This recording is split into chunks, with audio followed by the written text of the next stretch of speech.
Alright, today we're going to look at differences of squares. Now the A times the C and all of that will work here also, but this is just a quick way to do it. So steps to factoring difference of square, take the square root of each term, place them in two binomials. Notice that they're always opposite signs, so that's always the case.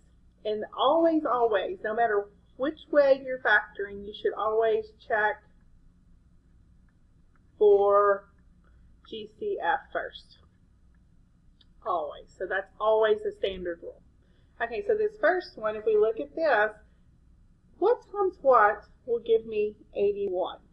So 9 times 9. And what times what will give me 36? 6 times 6. So these are perfect squares. So we're going to take and we're going to make two sets of parentheses. We're going to put one a plus, one a minus. So that's going to be 9x and 9x and 6 and 6. Now if you look at this, you're like, looks like they still have a GCF. So sometimes you can take it out of the end. This one I could have taken a 3 out, and that would give me 3x plus 2. And this one I could take a 3 out, a 3x minus 2. So if you forget in the first, remember in the end. So 3 times 3 is 9, and then 3x minus 2, 3x plus 2. So even though I just tell you check for GCF first, we don't always do that, okay? So this would be your simplest form answer. All right, here, will 9 go into 64? No. 3 will go into 9, but not into 64. So there's no GCF. So we're going to have plus, minus, what times what gives me 9? Times itself, 3m, 3m. What times itself gives me 64? 8 and 8. And we are done. And yes, you're like, why can't we do that on all of them? Because they're not all difference of squares.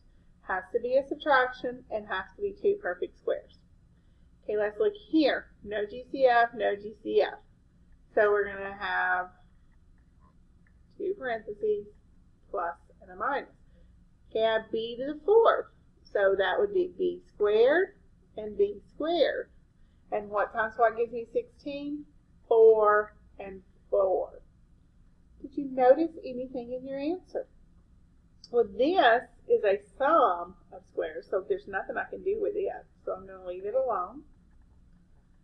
But this, that's a perfect square, that's a perfect square. So I can take it further. And I can do the same thing I've been doing, and that's b minus 2 and b plus 2. Okay, so here, what times what gives me x squared? X times x. What times what gives me y squared? Y times y. And I'm done. So these are quick and easy and to go from there. All right, don't let this fraction bother you. Again, plus and a minus. What times what gives you 25 times itself? 5x and 5x.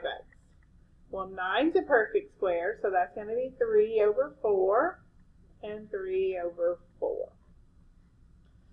Okay, so same thing here. I'll let you work that one and reach out if you have questions, but you should get this.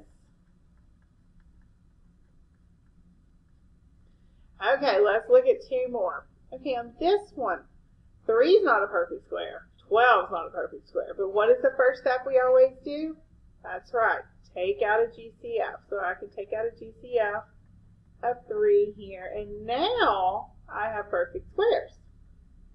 So that would be x minus 2y, x plus 2y. Now here, be careful because that's perfect square to perfect square, but I have a GCF of 4 that I should take out first. And that would be x minus 2 and x plus 2. All right, check your plan book. Let me know if you have questions. Have a great day.